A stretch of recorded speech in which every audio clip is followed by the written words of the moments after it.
The haunting of Willow Creek. Sarah and her friends had heard the stories about Willow Creek, the abandoned town where people had vanished without a trace. But instead of fear, curiosity led them there one cold, windswept night. The streets were empty, the houses dark and lifeless. The town felt frozen in time, as if something had swallowed it whole. At the center of Willow Creek stood the old mansion on the hill.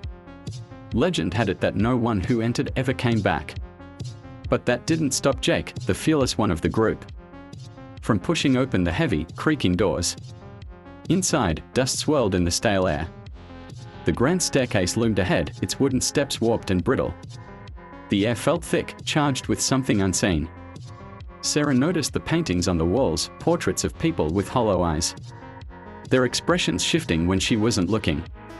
As they moved deeper into the house, an uneasy silence followed them.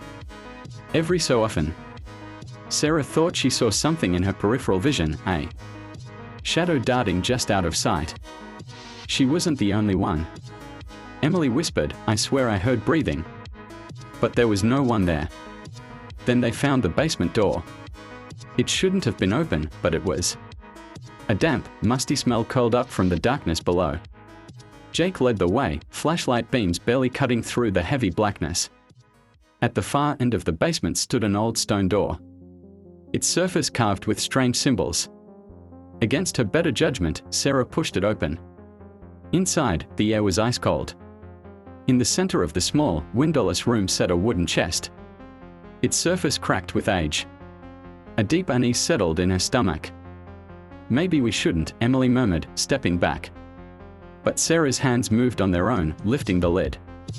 The moment the chest opened, the room pulsed. A low, guttural sound echoed from within, and the darkness inside the chest moved. The walls around them twisted, shifting like something alive. The floor trembled beneath their feet. Sarah turned to run, but Jake and the others were gone, swallowed by the shifting shadows. Panic surged through her. She sprinted back toward the stairs, but the mansion had changed. The hallway stretched endlessly, doors led to nowhere, and the walls pulsed with an eerie, living rhythm. Something was behind her. She could feel it, cold, watching, waiting. A whisper brushed against her ear. "Stay." Sarah didn't look back. She ran, lungs burning, until she saw an open door ahead. Without hesitation, she lunged through it, tumbling into the night air. She didn't stop running until she reached the edge of Willow Creek. When she turned back, the mansion loomed in the distance, dark and still. But she knew the truth now, it wasn't haunted by ghosts. It was something else. Something alive. And it was still waiting. Her friends were never found. And if you listen closely, some say you can still hear footsteps echoing through the empty streets of Willow Creek. The Forgotten House. We never should have gone inside. It was an old Victorian house on the edge of town, abandoned for decades. No one lived there, but the lights would flicker on sometimes. People whispered about shadows moving behind the windows. My friends and I thought it would be fun to see for ourselves. The front door was unlocked, creaking open as if it had been expecting us. The air inside smelled of dust and something rotten. The floorboards groaned beneath our feet as we stepped into the darkness. "Hello," Jake called out, his voice barely above a whisper. No answer, only the sound of something shifting upstairs. Probably just the house settling, Anna muttered, but her voice trembled. We pressed on, the flashlight beams cutting through thick cobwebs. The wallpaper was peeling, revealing dark stains underneath. A long hallway stretched ahead, doors slightly ajar on either side. Then we heard a faint giggle, like a child playing. We froze.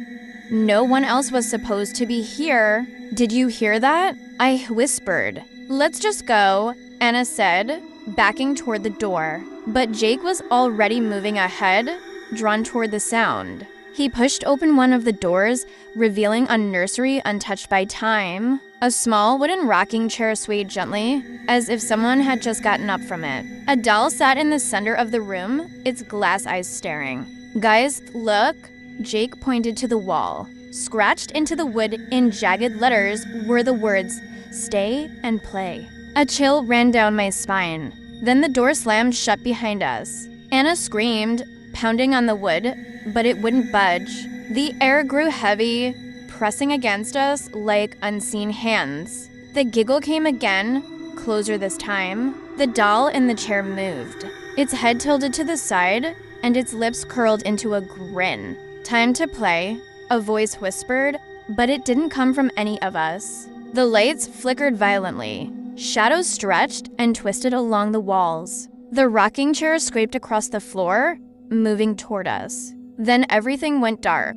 The next thing I remember, we were outside, gasping for air. The house loomed behind us, silent and still. The door was shut, as if we'd never been inside. But as we turned to leave, a small voice echoed from within. "Come back soon." Whispers in the dark. It started as a dare. Stay in the abandoned Blackwood Asylum for 1 hour. No flashlights, no phones, just the dark, and whatever waited inside. We laughed at first, pushing each other through the rusted doors. The air was thick with mildew, and something foul, the kind of scent that clings to forgotten places. The doors groaned shut behind us. "Let's stick together," Rachel whispered. But then the whispers began. They slithered through the darkness, soft and broken. We couldn't tell where they were coming from, but they were everywhere, murmuring in voices that weren't ours, words we couldn't understand. Something brushed against my arm, cold, wet. I spun around, but there was nothing there. Rachel grabbed my wrist. "We need to go." Jake laughed. "Come on, it's just an old building." Then the whispers turned into screams. They came all at once, rising from the walls, the floor, the ceiling. Agonized wails, pleading, crying. The air pulsed with them, shaking the walls. A door down the hall slammed open. A figure stood in the doorway. It was wrong, its limbs too long, its head tilted at an unnatural angle. Its mouth stretched wide, but the screams weren't coming from it. They were coming from inside of it. Rachel screamed. The thing lunged. We ran blind, stumbling in the dark. The halls twisted, changing, leading us in circles. The whispers returned, laughing now, mocking. Then we saw the doors, the exit, just ahead. Jake was the first to reach it. He yanked at the handle, but the door wouldn't move. "Help me," he shouted. We grabbed at the door, pulling, pushing. The thing was coming, crawling toward us, its fingers scraping the floor.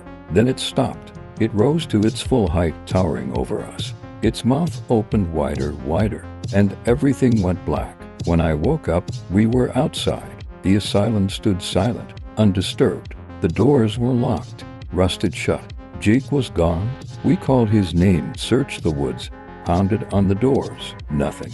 Then Rachel gasped, pointing at the second-floor window. Jake stood there, staring down at us. His mouth was open, whispering.